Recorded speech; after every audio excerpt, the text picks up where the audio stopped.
Welcome back to your channel. हम लोग start लेने आए हैं यहाँ पे फिर से एनसीईआरटी सीरीज। एनसीईआरटी सीरीज का आपका 4 चैप्टर हो गया है। क्लास 6 के हिस्ट्री का 4 चैप्टर हो गया है। ठीक है, हम ये पूरा कंप्लीट कराने का सोचे हैं। आप लोग सपोर्ट करते रहिए, हम इसी तरीके से मेहनत करते रहेंगे। आप लोग जुड़े रहिए, ठीक है। अब जो भी फर्स्ट 1000 सब्सक्राइबर होंगे, अगर आप लोग को पसंद आएगा ये सीरीज या जो भी मेरे चैनल पे चल रहा है, जैसे लूसेंट मॉडल चल रहा है, स्टेट स्पेशल चल रहा है और ये आपका एनसीईआरटी स्पेशल चल रहा है, तो ये तीनों का ही हम बैच लॉन्च करेंगे। और फर्स्ट 1000 सब्सक्राइबर को जो जिस चीज का तैयारी कर रहा होगा, जीके जीएस का, वो वाला बैच हम उसको फ्री में गिव अवे करेंगे। चलिए, तो अब हम लोग शुरू करते हैं ये एनसीईआरटी सीरीज का चैप्टर 5 का kingdom, Kings and early Republic. ठीक है, ये हिस्ट्री का है, क्लास 6 का। अब ये किसके लिए बहुत ज्यादा इंपॉर्टेंट है तो सब लोग जानते हैं। सीटेट में ये कितना ज्यादा इंपॉर्टेंट है। हाँ, सीटेट के लिए हम सीडीपी हमको खुद नहीं आता है, तो उसके लिए हम एक मैम या टीचर को बोलेंगे, हम ट्राई ले रहे हैं और वहां भी सीडीपी को भी हम कंप्लीट कराएंगे सीटेट में। मतलब सुनिए, एक बार देख लीजिए आप लोग, सीटेट वाले लोग, कि जीके तो हम पढ़ाएंगे खुद ही, उसके अलावा साइंस भी हम खुद पढ़ाएंगे। यहाँ तक मैथ जो 1 to 5 का है वो हम खुद ही पढ़ाएंगे। अगर 6 to 8 का हमको समय मिले तो हम वो भी पढ़ाएंगे। ठीक है, मगर आप लोग खुद बताइएगा कि क्या हम सही से कर पा रहे हैं या नहीं। अगर आप लोग को सही नहीं लगेगा तो हम कुछ टीचर्स को भी बोलेंगे, मगर मेनली हम ये तीनों खुद पढ़ा सकते हैं मेरे हिसाब से। हम आप कमेंट कीजिएगा, हम उसमें सुधार करके हम खुद से पढ़ाएंगे। मगर सीडीपी का जो है वो बिल्कुल भी हमको नॉलेज नहीं है उतना ज्यादा, तो इसीलिए सीडीपी के लिए हम एक अलग टीचर लाएंगे और सीटेट वालों के लिए तो फुल कंप्लीट बैच ही हम प्रोवाइड करवाएंगे। यहाँ पे जो अगर फर्स्ट 1000 सब्सक्राइबर में जो लोग सीटेट वाले हुए तो उनको तो पूरा फुल बैच मिल जाएगा एकदम मुफ्त में। इसके अलावा और बढ़िया क्वालिटी का मिलेगा। इसके अलावा बाकी जो भी है, चाहे जो वनडे एग्जाम वाले हों या स्टेट स्पेशल वाले हों, इन लोगों को स्टेट स्पेशल जैसे बीपीएससी, बिहार दरोगा, इन लोगों को सिर्फ हम लूसेंट मॉडल का जीके जीएस ही दे पाएंगे। मतलब एसएसटी और साइंस और स्टेट स्पेशल, बिहार स्पेशल का पूरा कंप्लीट बैच देंगे। तो आप लोग जो है फर्स्ट 1000 सब्सक्राइबर इस चैनल को सब्सक्राइब कीजिए। पहले आप मेरा मॉडल देखिए, हम कैसा पढ़ा रहे हैं वो देखिए। अगर आप लोग को लगता है कि ठीक ठाक पढ़ाया जा रहा है, तभी आप लोग यहाँ पे इस चैनल को सब्सक्राइब कीजिए। ठीक है, और नीचे कमेंट में बताते रहिए, सपोर्ट करते रहिए। तो शुरू करते हैं अब हम लोग बिना देर किए हुए। देखिए, बात ऐसा है कि kingdom, Kings and early Republic का जो बात है, यहाँ पे क्या है कि बार बार हम लोग देखते हैं, क्लास 6 है तो बार बार उसमें हम लोग देखते हैं कि पुराने जमाने के राजा, ऋग्वेद के कैसे राजा थे, तो ये क्या थे, तो रूलर कैसे बनते थे, क्योंकि डेमोक्रेसी का तो जमाना था नहीं, मोनार्की का जमाना था वो। तो इसीलिए हम लोग यही सब बार बार पढ़ रहे हैं।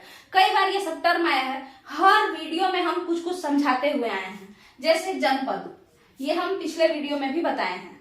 जैसे आपका ये एक यहाँ पे देखिएगा महाजनपद, महाजनपद कहाँ है वो भी हम बताए हैं, महाजनपद। इसके अलावा tax and tribute, Mauryan empire का जो वो है लूसेंट मॉडल, उसमें मौर्यन एम्पायर में, इकोनॉमी ऑफ मौर्यन एम्पायर में टैक्स एंड ट्रिब्यूट हम अच्छे से समझाए हैं। मगर इसका ये मतलब नहीं है, आपका मन हो तो आप वो वीडियो जाके देखिएगा जरूर, मगर इसका ये मतलब बिल्कुल नहीं है कि इस वाले वीडियो में या इस टॉपिक को हम कंप्लीट नहीं कराएंगे। इस वाले वीडियो में भी, एनसीईआरटी सीरीज में भी हम ये वाला टॉपिक दोबारा से कंप्लीट कराएंगे। देखिए, तो how some men became rulers, कैसे कोई राजा बन जाता है, कैसे कोई इंसान राजा बन जाता है, आप खुद से बताइए। तो जाहिर सी बात है कि आपको राजा बनने के लिए एक क्षेत्र का होना जरूरी है। किसका होना जरूरी है? एरिया का होना जरूरी है। अच्छा, तो एरिया के लिए आपको क्या करना पड़ेगा कि अटैक करना पड़ेगा, जिसको इन्वेजन भी कहते हैं, हड़पना, है ना। इसके अलावा असैसिनेट करना पड़ेगा, यानी जान से मारना पड़ेगा। कैसे कैसे उसको समझते हैं। देखिए, मान के चलिए कि आप कोई बाहरी इंसान है और कोई राजा है। मान के चलिए आप हैं भागलपुर के राजा, ठीक है, या भागलपुर के छोटे से राजा। अब उसके बाद पटना का राजा जो है वो ज्यादा रिच है, ज्यादा बड़ा उसका साम्राज्य है। तो भागलपुर वाले आकर के और पटना के राजा पे अटैक किए और अटैक करके पटना भागलपुर दोनों के मतलब दोनों का राज्य मिला लिए और मिला करके क्या कर लिए, पूरा बड़ा सा राज्य बना लिए। ठीक है, तो ये हो गया। तो ये हुआ अटैक मेथड, जिसके तहत आप रूलर बन रहे हैं। वैसे तो ये पहले ही से रूलर हुआ। मान के चलिए चंद्रगुप्त मौर्य का एग्जांपल लीजिए, वो पहले से रूलर नहीं था, मगर वो धनानंद पे अटैक करने के बाद ही ना मौर्य साम्राज्य बनाए मगध पे। तो ये हो गया। असैसिनेशन मेथड कैसा होता है? असैसिनेशन मतलब अपदस्थ कर देना या मार देना, सीधे समझिए मर्डर कर देना। ये सुंगा डायनेस्टी हम कंप्लीट कराए हैं, मौर्य भी और सुंग भी हो चुका है लूसेंट वाले में, आप लोग जाके देखिएगा।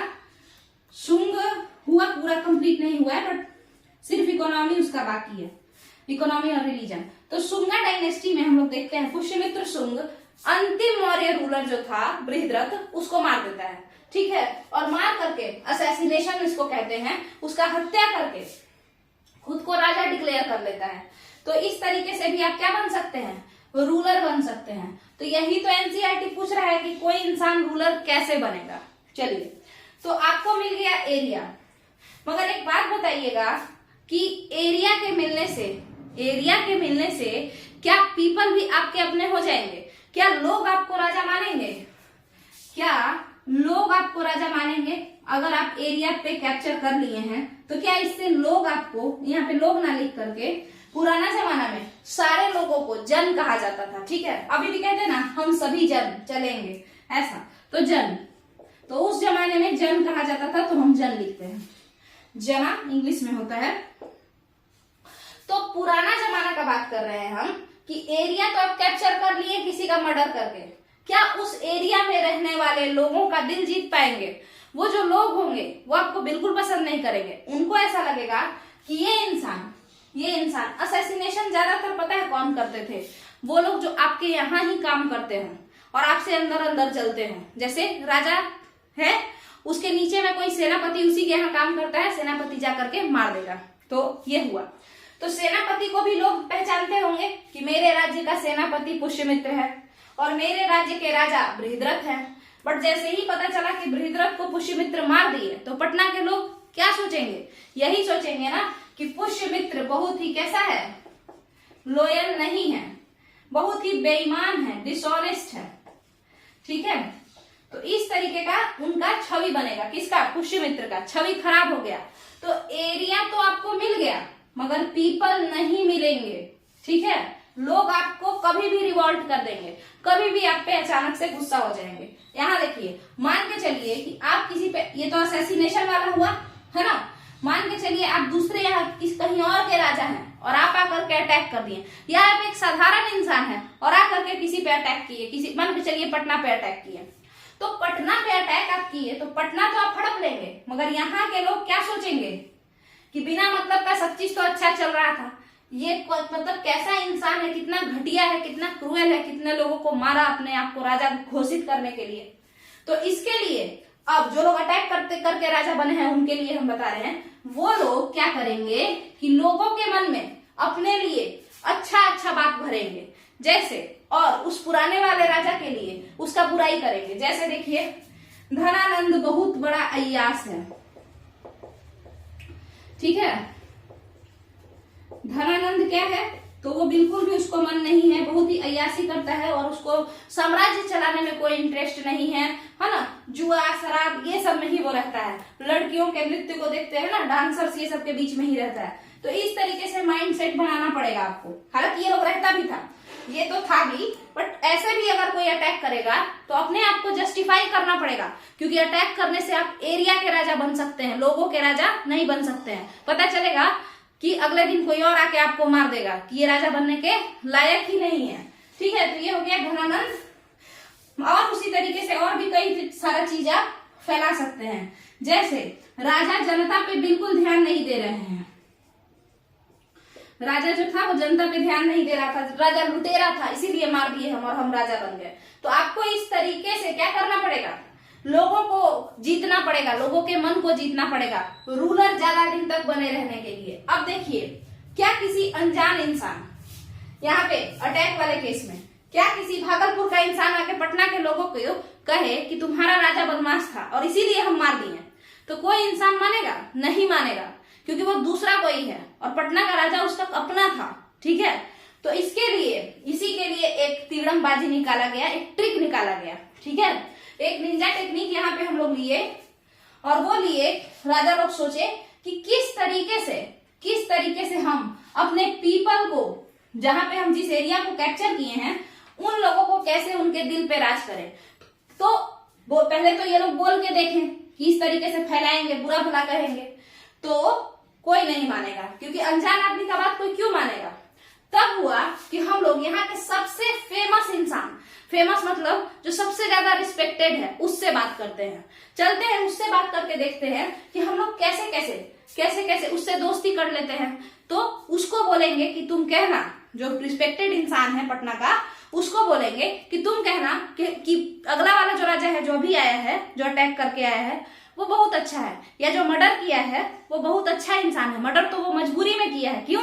क्योंकि वो तो तुम, जो पुराना राजा था, वो तुम लोगों को ठग रहा था, इसीलिए उस सेनापति से तो रहा ही नहीं गया, वो देख ही नहीं पाया, इसीलिए वो मर्डर किया। तो ऐसे ऐसे करके कौन बोलेगा? पटना का वो रिस्पेक्टेड इंसान बोलेगा, मतलब उस एरिया का एक रिस्पेक्टेड इंसान बोलेगा, जिसका सब लोग रिस्पेक्ट करता हो, जिसको सब लोग भगवान के समान मानता हो। तो देखिए वो कौन इंसान है? प्राइस्ट, पुरोहित। सब लोग पुरोहित, सारे राजा, जो सारे राजा थे जो अटैक करते रहते थे, पीपल के दिल को जीतने के लिए ये इससे मिलते हैं। क्योंकि सबसे रिस्पेक्टेड इंसान कहीं का भी, किसी भी एरिया का सबसे रिस्पेक्टेड इंसान प्रीस्ट होता है, उसको सब लोग मानते हैं, पुरोहित को सब लोग मानते हैं, सब भगवान की तरह मानते थे, ठीक है। और जो पुरोहित कह दिया वही सही है। चाहे आप पुरोहित को देख लीजिए, या फिर आप रोमन कैथोलिक चर्च का पुराना जमाना याद कीजिए, उस समय जो फादर लोग कहते थे वही सारे लोग सच मानते थे, ठीक है। तो देखिए यहाँ पे अब ये प्रीस्ट जो है ये बोले, अब देखिएगा कैसे अश्वमेध यज्ञ का एंट्री होगा, ध्यान से देखिए, काफी अच्छा इंटरेस्टिंग स्टोरी है, कैसे कैसे ये लोग लोगों को बेवकूफ बनाते थे।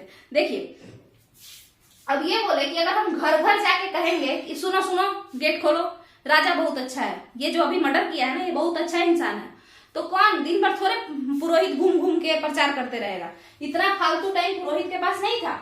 पुरोहित तो बहुत बिजी आदमी था, उसके पास तो बहुत सारा काम होता था, गिफ्ट लेना होता था, लोगों को बेवकूफ बनाना होता था, तो और भी काम, जैसे और जो अच्छे पुरोहित थे उन लोगों को पूजा पाठ भी करना होता था। सारे पुरोहित थोड़े ढोंगी होते हैं, जो अच्छे थे उन लोगों को पूजा पाठ करना होता था, लोगों को ज्ञान देना होता था, पढ़ाना होता था, और जो बुरे थे उनका अलग ही चल रहा था, उनको आडंबर फैलाना होता था, तो टाइम नहीं था। तो ये लोग एक दोनों जन मिल करके किंग क्या बोले कि जो सबसे रिस्पेक्टेड है उसके पास चलो, उसको बोलेंगे कि तुम मेरा नाम लेके कहना कि किंग बहुत अच्छा है, इस वाले राजा से सब लोग लगाओ, मतलब लॉयल रहो इस वाले राजा के प्रति, सब लोग इसकी भक्ति करो। चलिए, तो पुरोहित बोले कि अब सबके घर घर घूम के हम कहेंगे, एक काम कीजिए, आप किसी तरीके के सेरेमनी का आयोजन कीजिए, मतलब किसी तरीके का स्पेशल आयोजन, स्पेशल समारोह बुलाइए, स्पेशल सेरेमनी कीजिए, ठीक है।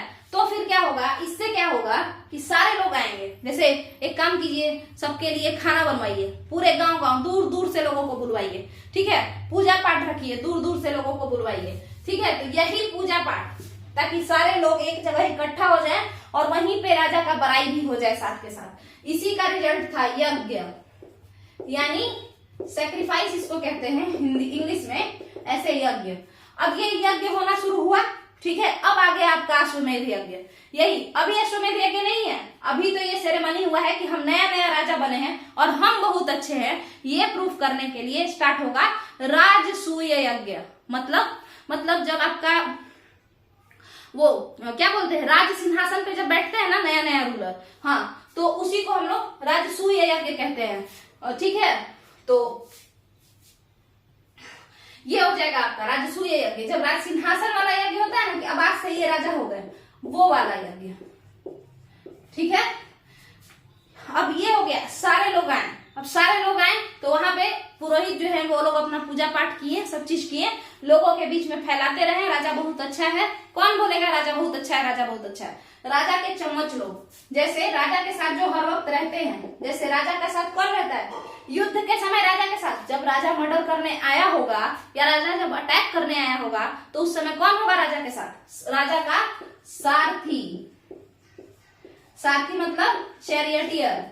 तो चैरियटियर राजा का पास्ट का ग्लोरी गाते रहता था कि पहले राजा आए थे, ऐसा मारे कि मतलब एकदम वो राजा, पिछला राजा तो डर के मारे भाग गया।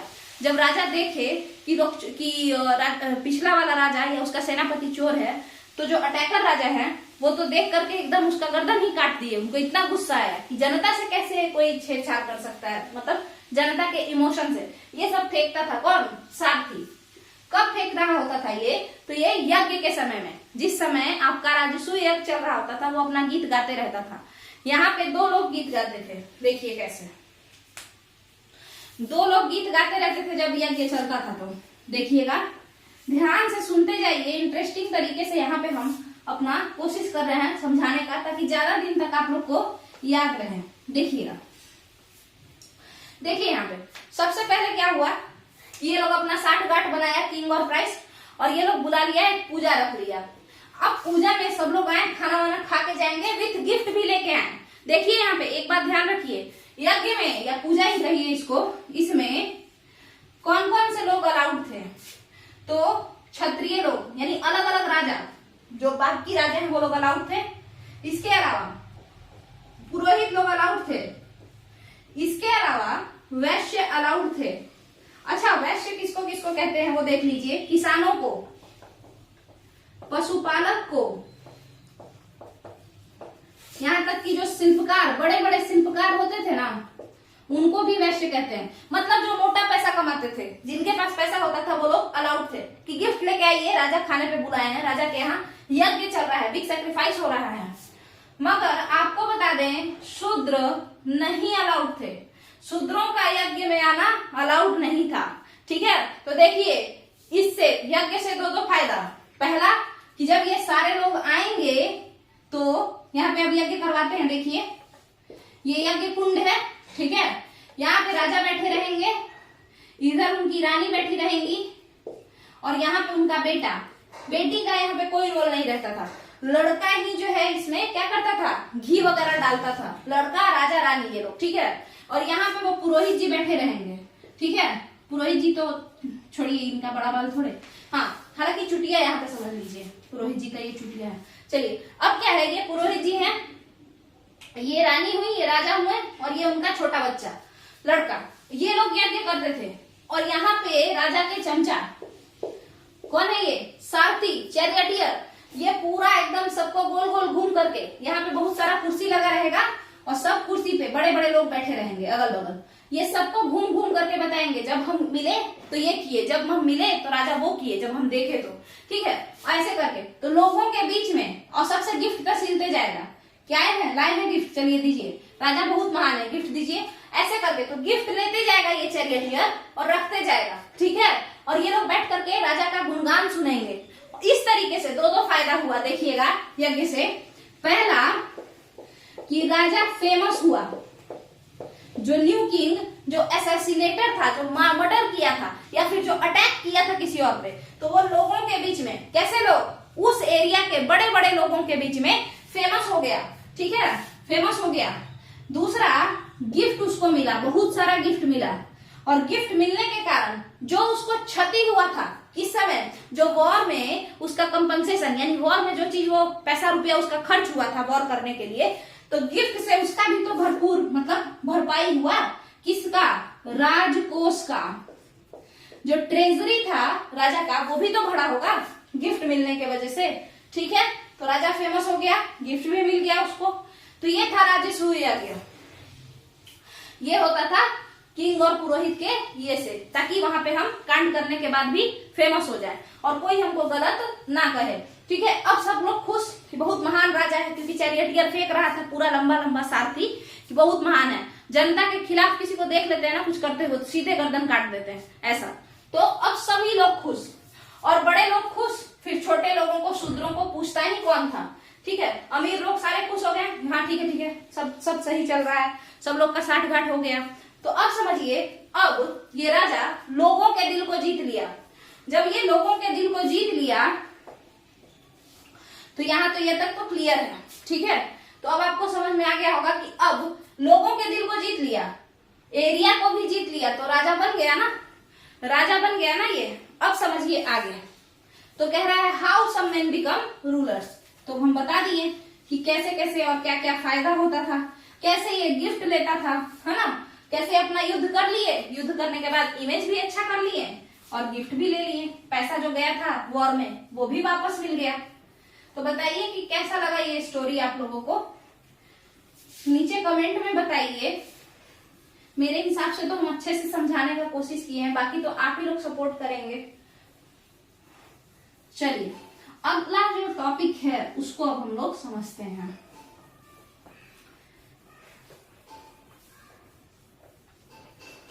देखिए यहाँ पे एनसीईआरटी कहता है कि आपको कंपेयर करना है। तो किस में कंपेयर करना है, आखिर क्या क्या में कंपेयर करना है? तो ऋग्वैदिक पीरियड में राजा कैसा होता था, और जब ये महत्वाकांक्षी राजा लोग, जो लोग एम्बिशियस हो गया कि नहीं पूरा पैसा मेरा, सब चीज मेरा, महल बनवाएंगे, है ना, तो इस तरीके का ये दोनों राजा कैसा होता था, कंपेयर करना है। तो एक तो ऋग्वैदिक राजा,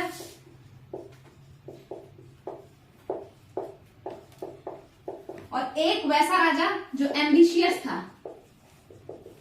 एम्बिशियस नहीं कहते, एम्बिशियस तो एक अच्छा टर्म है, आप कह लीजिए नोटोरियस था, बहुत ही मतलब जिसके पास बहुत दिमाग होता था और जो जनता का पूरा शोषण करता था अपने फायदे के लिए, ठीक है। तो वो राजा जो कि महाजनपद के राजा होते थे या जनपद के भी कह सकते हैं। तो देखिएगा किस तरीके से क्या क्या अंतर है। देखिए ऋग्वैदिक पीरियड में जब एकदम शुरुआती सोसाइटी था आर्यन का, उस समय किसी तरीके का जात पात ये सब कुछ नहीं था, बड़ा अच्छा माहौल चल रहा था, एकदम सतयुग की तरह। चलिए मगर यहाँ देखिए, यहाँ पे होता क्या था, यहाँ का जो राजा होता था ना, वो राजा होता ही नहीं था। जो राजा आप लोग समझते हैं एक बहुत बड़ा महल वाला इंसान, बहुत सारे पैसा वाला इंसान, ऐसा राजा कुछ नहीं था ऋग्वेद में। इस पीरियड में राजा के जगह पे एक चीज देखिए कैसा राजा यहाँ का होता था। जैसे मान के चलिए यहाँ पे 10 लोग रहते हैं या 100 लोग, ठीक है। ये रीजन है पटना, ऋग्वैदिक पीरियड का पटना है, ठीक है। पटना ऋग्वैदिक पीरियड का पटना है। यहाँ पे 100 लोग रहते हैं, ठीक है। ये 100 लोग इन लोगों को पता चलता है, एग्जाम्पल ले लीजिए कि बनारस, ठीक है।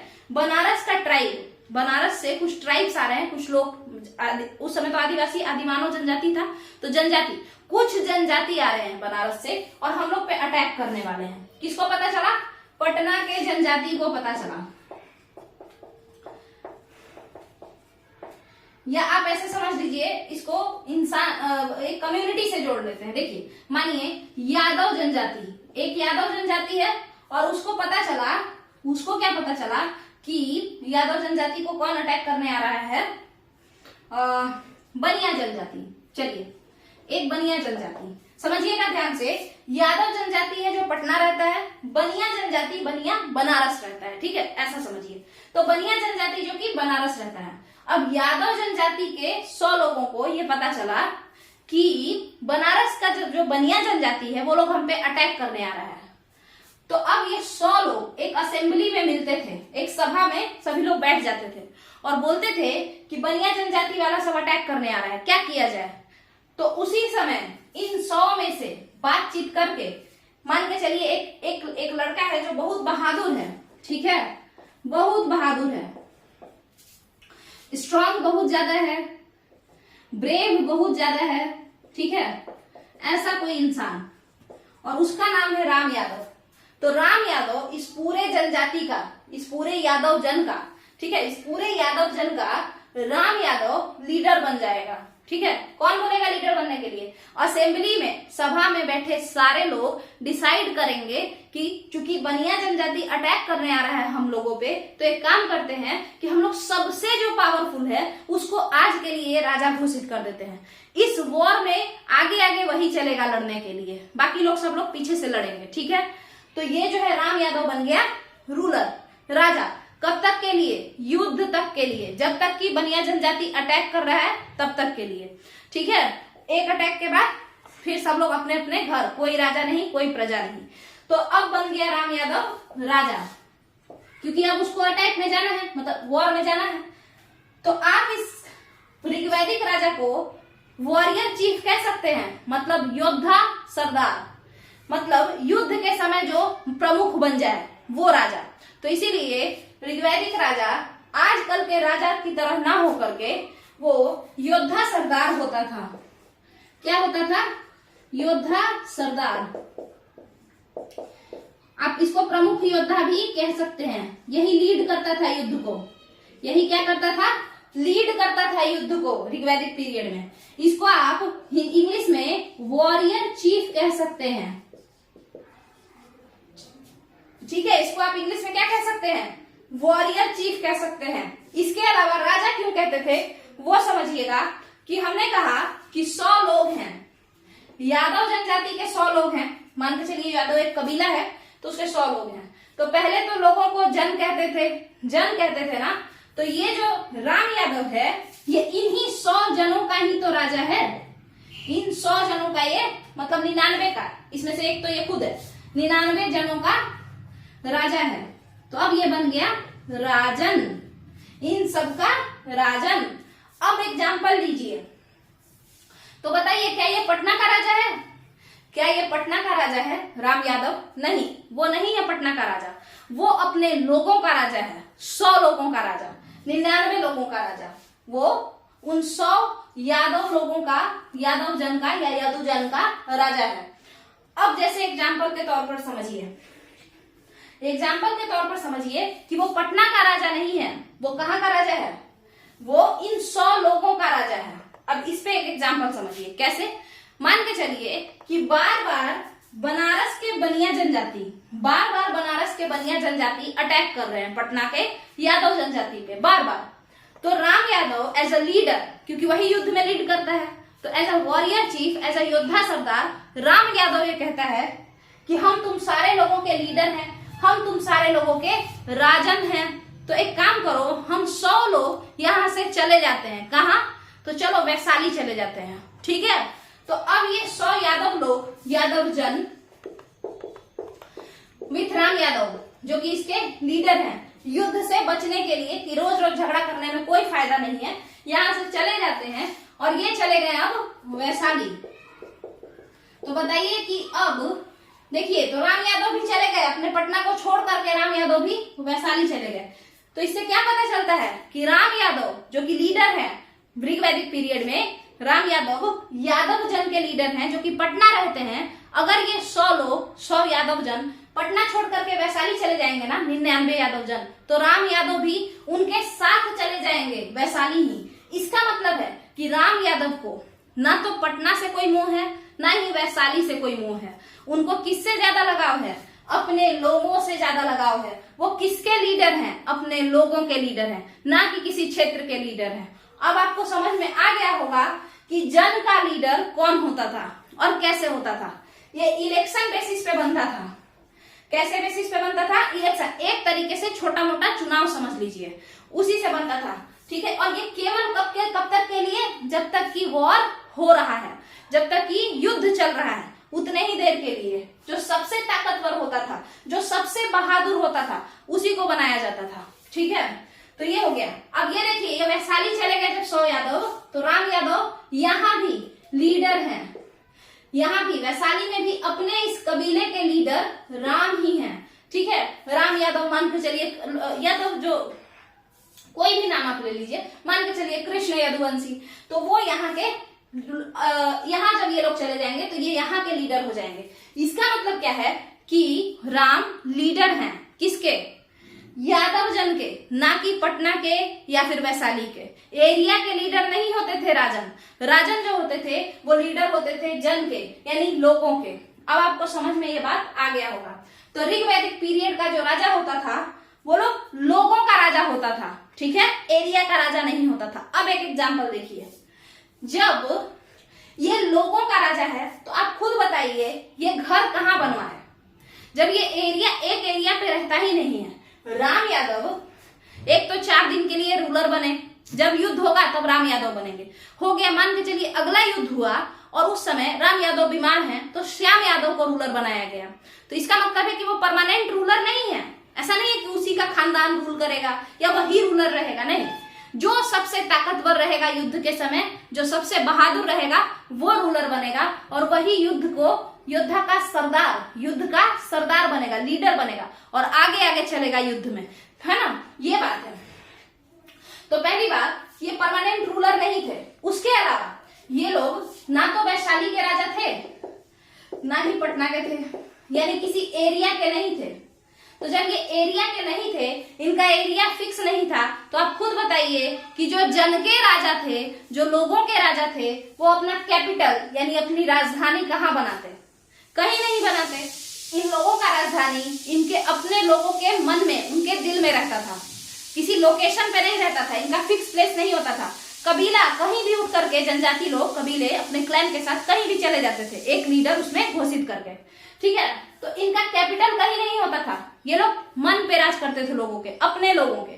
तो कैपिटल तो इनका था नहीं। तो अब बताइए, ऋग्वैदिक पीरियड में राजा का कैपिटल होता था, मतलब राजधानी नहीं होता था। राजा का महल होता था, पता नहीं कहाँ रहना है अगले दिन, और राजा भी अगले दिन रहेंगे कि कोई और आ जाएगा राजा बनने के लिए, और युद्ध के बाद तो राजा भी नहीं, कोई राजा नहीं, सब लोग एक समान। तो इसलिए महल किसके लिए बनवाएंगे? पैलेस नहीं रहता था, ठीक है। पैसा वैसा आपस में बांट लेते थे, युद्ध से जो भी पैसा मिलता था तो थोड़ा बहुत जो लीड करता था उसको एक्स्ट्रा दे दिया जाता था। इसके अलावा एक जो पुरोहित होता था तो वो भी थोड़ा थोड़ा सा ले लेता था दान स्तुति के तौर पे, थोड़ा एक्स्ट्रा, मगर बाकी सारा का सारा अपने में ही लोग बांट लेते थे। अब आप कहेंगे कि पुरोहित यहाँ पे भी फायदा उठा लिया, नहीं, ऐसी बात नहीं है। देखिए, ऋग्वैदिक सोसाइटी में पुरोहित उसको नहीं कहते थे जो ब्राह्मण होता था जन्म से। पुरोहित वो होता था जो आइडिया दे रहा है, जो सबसे पढ़ा लिखा है, जो राम यादव को अलग अलग टेक्निक बता रहा है कि कैसे हम लोग बनिया जनजाति से जीत जाएंगे, या जो भी कैसे हम खुद को बचा पाएंगे, ठीक है। तो वो ब्राह्मण है, पढ़ा लिखा इंसान है, जो कि टेक्निक बता रहा है जीतने का, इसीलिए उसको एक्स्ट्रा पैसा दिया जाता था। अब आपको समझ में आया?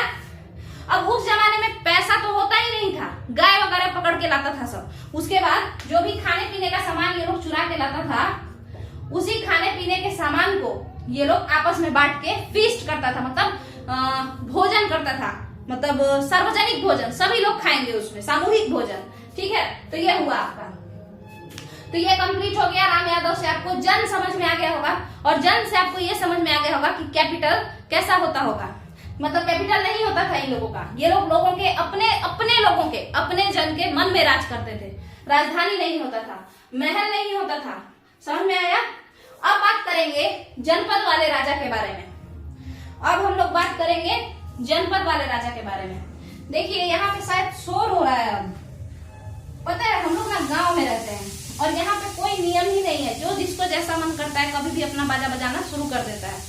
तो अब हम इसमें कुछ कर भी नहीं सकते हैं। आप लोग क्या कीजिए, अभी इतना ही रहने देते हैं हम, ठीक है। नहीं तो आज हम महाजनपद भी समझाते हैं और जनपद भी। तो आप लोग को अगर समझ में आया हो तो ये वीडियो को लाइक कीजिए, शेयर कीजिए और चैनल को सब्सक्राइब कीजिए। और इसको जल्दी, मतलब अगर आपको लगता है कि प्रमोट होने लायक है, ये चैनल ग्रोथ लेने लायक है, तो मेरे मोटिवेशन के लिए आप लोग प्लीज हमको सपोर्ट करते रहिए। चलिए, थैंक यू।